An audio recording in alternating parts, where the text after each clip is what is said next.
What we're going to do for this is introduce you to some of the work that we've actually been doing for the case studies that we're producing for the Professions Research Project. And for this bit, I guess this is half the research, and the other Neil will cover the other half. This bit's risk appetite. So first question is, like, what does that actually mean to us in our industry? Quick overview of systems in the way we've applied it. So obviously you'll know a lot more about systems probably than I do, but it's just to explain how we've applied it to this problem. And then specifically showing how we've begun to tackle that in the context of risk appetite.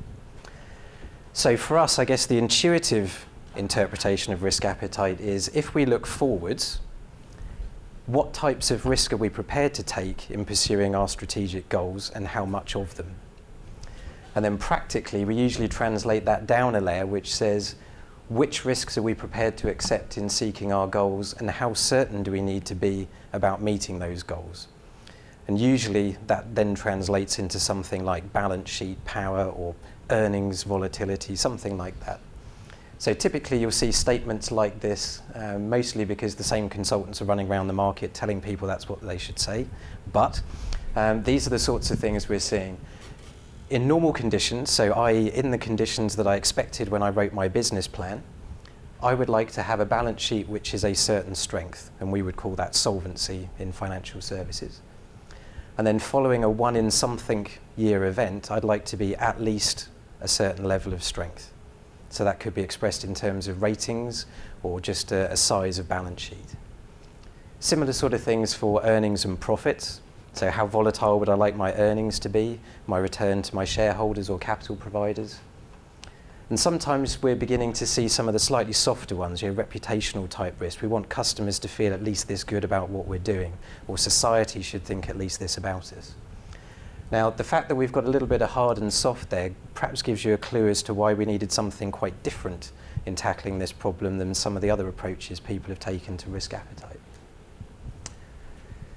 So typically, this is the kind of process people are going through.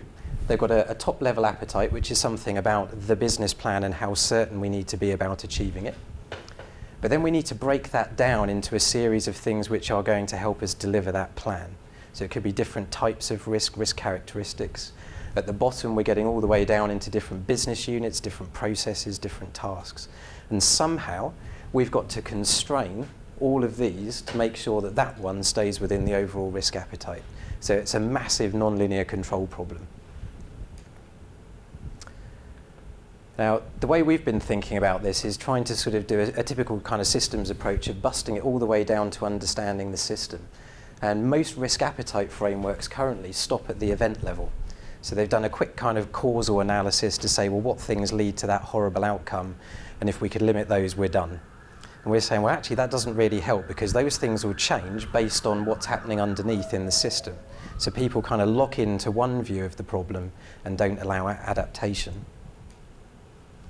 So I guess we all buy into that, is this idea that first of all we want people to think about risk appetite differently using a systems view, and we want to give them a toolkit based on systems thinking to help them actually apply that in practice. We've talked with people in the industry a lot about these, I guess, characteristics of complex systems to help them understand that that is what a company is. So we've got the purpose, we've got emergence, self-organisation, and so on. And people are gradually beginning to understand that actually if they look at their organisation, that's exactly what's going on. Now this one's the fun one. Everybody needs a picture. This one's mine. When we're trying to help people understand that emergence really does matter, most risk systems, and certainly risk appetite systems to date, have looked at pieces first and then added them up to get to the final outcome. A few years ago, somebody bought my daughter this. So we had a nice box of bricks and an instruction set that some Danish guy thought should produce the things on the front cover of that page. Like most 4-year-olds, my daughter had something else in mind. So I think in organisations, people are controlling things at a very sort of micro level, and of course the consequence of all that control is absolutely not what they intended to happen. So we're trying to get people to think about that a bit differently.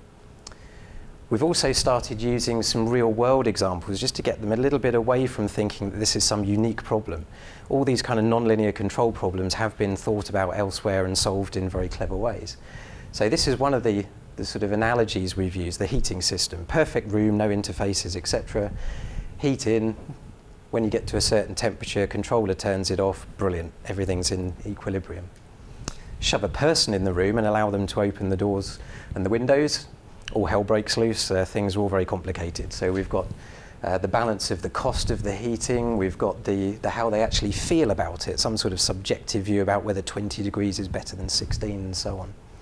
Now interestingly, if you just swap all the labels with something that would look more corporate, it's exactly the same problem. So we're trying to get people to understand that this kind of systems view of it is something that's very relevant.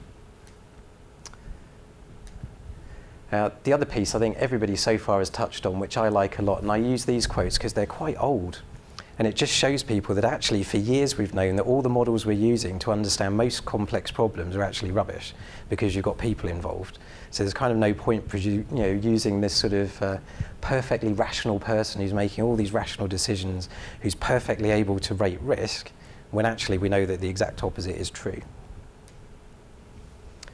So when we're framing risk, I think we mentioned this at the colloquium, but we're saying a company is a complex adaptive system within an industry that is similar. Risk is the unintended emergent property of that system, so it's the thing that isn't the goal we had in mind when we were operating that company. It's a process, so it's not a point thing that you can look at one time. Multiple characteristics, structure and hierarchy, human bias is extremely relevant to understanding how this works, and the emerging risk aspect that Neil will come to obviously is something that comes from the performance of the system to date. And isn't it interesting that in financial services, one of our famous slogans is the past is not necessarily a guide to the future. So we've been introducing some tools, and we have our toolbox here. And we're trying to introduce just some of the tools that people might want to start deploying in tackling this problem. And obviously there are many more. Cognitive mapping is one of the ones we like a lot because we're constrained a little bit in the way we tackle this because it has to be practical for a lot of different companies. We'd love to do a very broad and deep sort of theoretical review, but at the end of the day, the purpose of the research by the profession is to deliver something actually very, very practical, even for very small firms. So we've started with this one because we like the idea that the people in a company or very near it often know an awful lot about what's going on. They just can't explain it. So cognitive mapping gets us very quickly to elicit that understanding and put that non-linear picture from their heads down on paper. So we've developed this sort of process where we start by talking with experts in the business, ask them to describe their strategy and their goals and tell us stories about how that may not come to pass the way they thought it would. We then use some sort of graph theory type techniques to try and spot patterns in that graph, see if we can work out the key nodes, things which are very connected to the story, key drivers which are explaining why those key nodes are happening or how they might come to pass. And just as importantly, actually finding gaps. Now the gaps turned out to be a lot more interesting than we thought they would when we started using this tool. But actually often when people explain to you how they think a process might evolve, there's something that they won't kind of touch. It's the elephant in the room. And with a cognitive map, you can confront them with it and say, well, I don't really care whether you tell me or not, but there is an elephant in the room. And very often that conversation is one of the most interesting pieces of the process.